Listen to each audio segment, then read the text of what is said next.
Good day po sa mga visitors namin dito sa TEPS TV at welcome pong muli. At meron tayong bagong tanong na sasagutin galing sa aking YouTube channel. At ito ay ang tanong mula kay Ma'am Cynthia. Okay? So, nag-comment siya dun sa aking isang video na home credit question, legit ba kolektor na pumupunta sa bahay o office ko? Ngayon, nagtanong siya, sabi niya, ako po sir, 2 months delay na. So, kung may kapareho dito na pareho ng sitwasyon ni Ma'am Cynthia na 2 months delay na sa pagbabayad, ay, ang tanong niya ay, pupuntahan ba agad ng bill collector? Di ko nabayaran ng buo, pero hinuhulugan ko naman kahit papaano.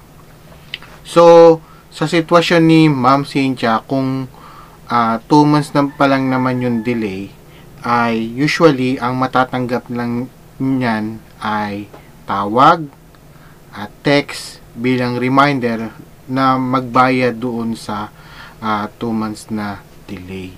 So, maaring ang tatawag pa lang mismong taga home credit, pero kapag ito ay na-endorse na sa mga collection agency, okay?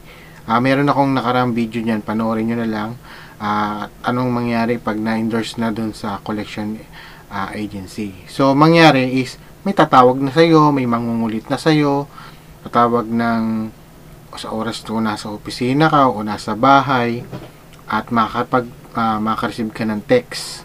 So, yung pag minsan, yung mga delay na super tagal na, at minsan naman pag yung collector naman masipag or yung kanilang collection agency ay talagang matinding maningil, so doon na nga talaga pupunta yung mga bill collector. So para sa akin naman, para mawala naman yung worries mo na kung pupunta ba o hindi, para kang paranoid, di ba?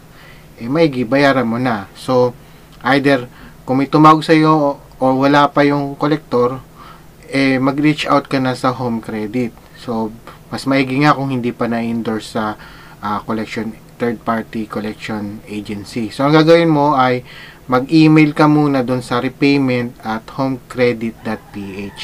Okay? So, sa mga may katulad na itong problema, kung meron kayong mga problema na hindi nakapagbayad sa home credit, mag-email lang kayo sa repayment@homecredit.ph. Okay? So, yun lang naman yung I hope nasagot din yung at nakatulong yung sagot ko kay Ma'am Cynthia. So, sa mga bagong visitors, kung meron man kayong mga tanong tungkol sa loan, home credit, GCash, or ano pa man, mag-comment lang po kayo sa video na ito.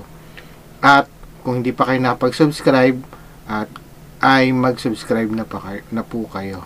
So, hanggang dito na lang po at marami pong salamat.